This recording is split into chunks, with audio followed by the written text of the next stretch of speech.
Just move it over. Yeah. Move it over. Okay, public comment? Rick Hillman, Montcalm Township, 3658 South Dingle Road. I wanna give my opinion like several others here give tonight. And my opinion is that the report that Dick Kernath gave was solid. I don't think there was anything wrong with it. And I support the board on tabling, what you're talking about doing at the next meeting. But I think Dick has done nothing but good for this, community. And he has the best interest of the community. This is my opinion, and you guys got your opinion too. So I didn't laugh at you when you made your opinion. This is my opinion, and I'm supporting the board in your decision to table that. And I support Dick Carnahan. Thank you. I just wanted to say that I did attend the legislative update that Rick Altman gave this week up at Maple Valley Township. And I was concerned mainly because I know that the House of Representatives, and his son Pat was there too, so we got to see both the senator and the representative. In fact, voted for it. For House Bill 4722. However, Pat explained that he said it in no way takes away from an ordinance that was written and accepted before July of 2019. That can stand. And he said that which I had not read in the bill when I read it, that short-term rentals can only belong to, two of them can belong to one person within a jurisdiction, and that is all. So I don't know what we have for them in the township, but that was a concern that I had, was when I heard that the House had passed it. I wanted Rick to know that I guess if I was on the planning commission, I would have objected to that, because it takes away from the local government, local government's power. Okay, so that was that part. What was the House bill? Can you just repeat that one more time? The number, the House bill number? 4722. Part of that too, part of that is right, as far as what I read. If you're an individual, you can only have two. Yeah. If you're a corporation, it's unlimited.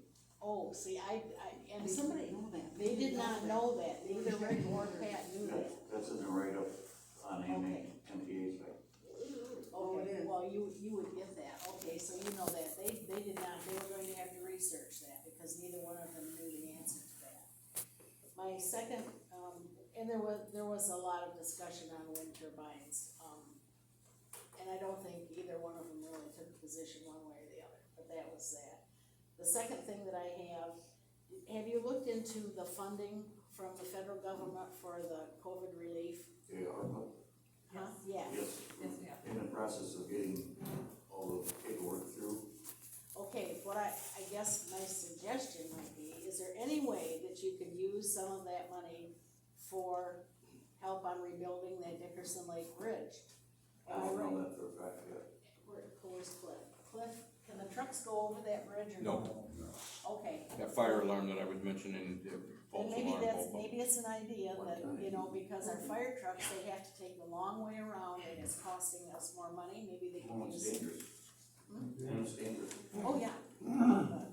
But we also, other things that we can, throw in there maybe someday, pickleball courts. Put in a new court over here, just for that. But, That's for the people, yeah, I took a look at the paperwork online, and I thought, oh, that's doable. I mean, I remember filling out the grant paperwork for the play area out here that we did, back when we did it. So I don't know how extensive this paperwork is, but I I guess. don't know yet, no. Okay, that's it. I wanted to ask, are we still, accepting purchase of lots at Monroe Cemetery? You're still there? I thought we discontinued. They're still selling lots at Monroe Well, there Cemetery. ought to be, there's only half the cemetery isn't filled But up. I thought we had discontinued it, John, because of the trees and everything that were in the cemetery. I'm not aware of it. I am not either. And the trees that were obstructing, we've taken down the trees that were obstructing grave sites. There probably, you have a good point, there probably needs to be, I was down there yesterday, some more oak trees moved out of the south side of the cemetery and opened it up. But there is a lot of space in Monroe Cemetery, because the whole place where the residents used to be and where the churches used to stand are all open for lots. I thought and could remember that we had discontinued, but that could be.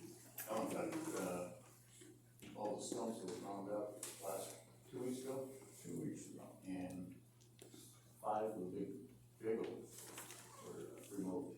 Okay, well, 5 maples. Maples, that's right. yeah, all right, thank you, I'm There's remembering one, wrong.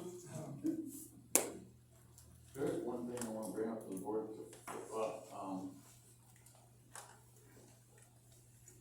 our accounting system is, lacking.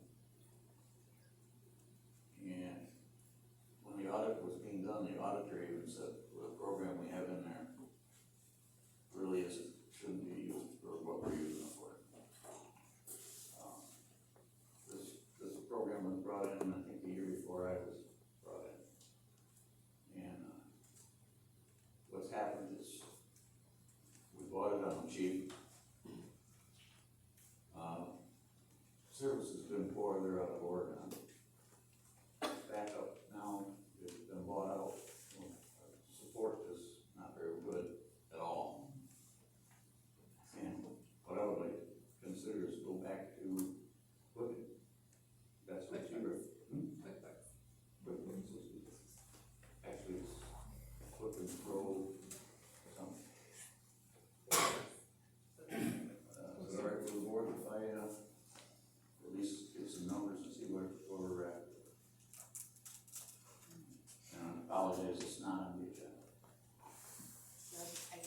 I thought I remembered when they used QuickBooks before, cause we did use QuickBooks at one point. Yes. That the state said, no, that wasn't a system you could use. Oh, no, they've changed that. Oh, have they? Yeah. Okay. And in fact, the auditor recommended we Yeah. take a look at that. So the auditor suggested that we switch back to QuickBooks, and she has offered to actually come in and switch it over for us, and then run all the reports that she will need to do the next audit. And she's recommending that we just start it the next fiscal year, which would be First of it, no. She was recommending first of the year. first of the year, and then so we would only back it up so much, and then she would start it off on QuickBooks for us, make sure that everything is right. So I guess what I'm asking the board is, do I have permission to get some prices on that? I say do it, and whatever you guys think helps you do your job, I mean. Yeah. Well, I think, for instance, I watch, she puts in a request, tries to get in, looks, pulls it up, it's got the numbers, and then something doesn't click right, goes back, pulls that up again, we get a different report with some of the same numbers, and it's like, what is going on? So, let me understand this, so the clerk's, information does not have to be transported anyplace else, need to be connected to the state or anything? We have to train with courts, no, we don't. But it doesn't have to go right straight to the state? No. No. Okay, electronically, I thought it did, okay. I think that's good. Any other comments? I just wanted to support the idea of looking at an updated accounting system. So I happen to work for a Big Four auditor myself, and so, the more you can get in line and making sure those things are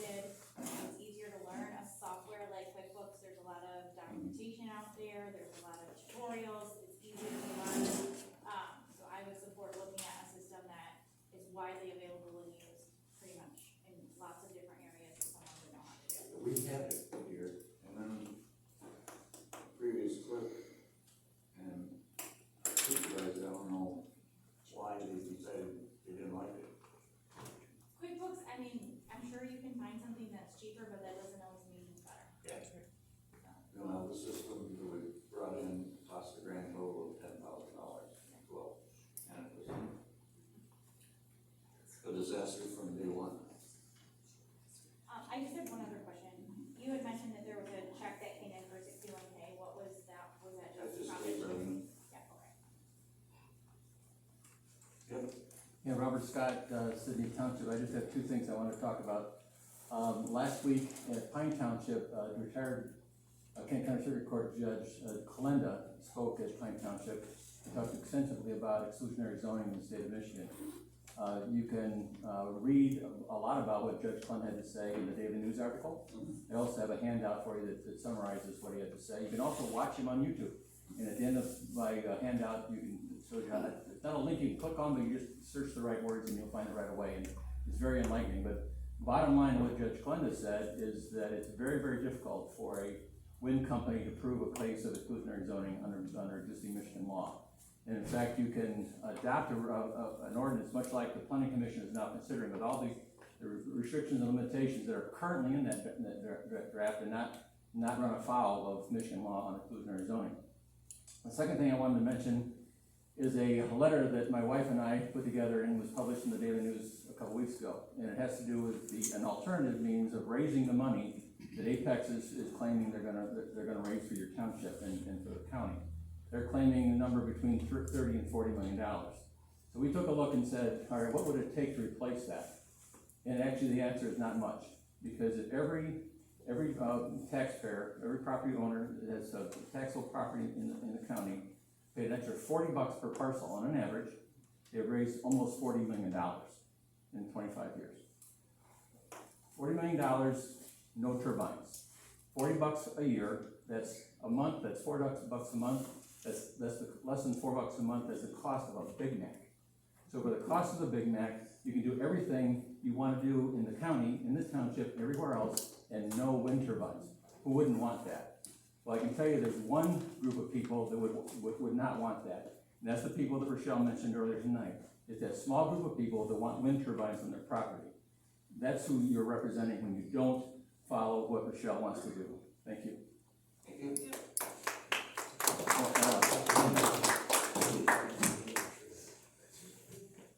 Is there anything else?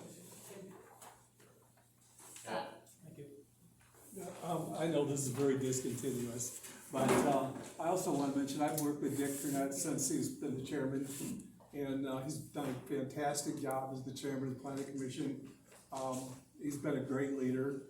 He's always clear. He gives everybody an opportunity to speak. So I'm concurrent with that. And he's been a very, very good public servant. And Bob, hasn't he always been ahead of the game, like solar and wind? And didn't he start reading up on that? Yes. Way past all this, right? Yes. And He's kept us informed. many, He's done a many good hours job. on it.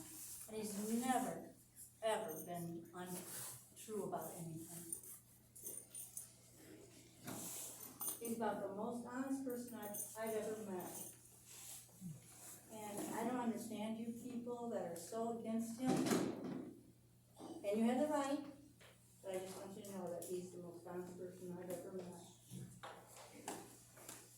I just wanna make a clarifying statement that when I make statements about conflict of interest, it has nothing to do with my personal opinion about Mr. Carnett or his service to this community or what he has done in the past. I do think that there are bylaws in place and rules in which we are supposed to follow, and I firmly believe that in all occasions we should be doing that. I don't think that just because you've been a very good public servant that allows you to circumvent those rules. And that is always what I've spoken on, and it's not in any way, shape, or form a dig on what Mr. Carnett has done as a public servant, or his ability to run a meeting, or his ability to act accordingly. But, as reviewed by our attorney, he does have to recuse himself, and there are rules in which he is supposed to follow. I think that it is the board's responsibility, and Mr. Carnett's responsibility, to adhere to the advice of our attorney. And it doesn't really have anything to do with him personally.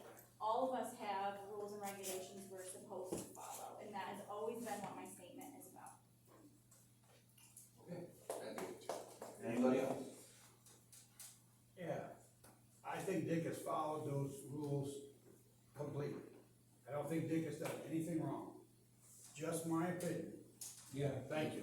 The attorney opinions vary. with you. They sure do, they sure do. I have my right to my opinion too. what you're gonna be talking about me here laughing at you. Last board meeting, you sat back there with Mr. Canard, and somebody was about, you're talking about wind, and all you did was laugh, and all you did was speak out when somebody else was talking. And what gives you the right to do that, but not the rest of us? I All right, apologize. gentlemen. If I did that, I Don't come apologize. at me. I apologize.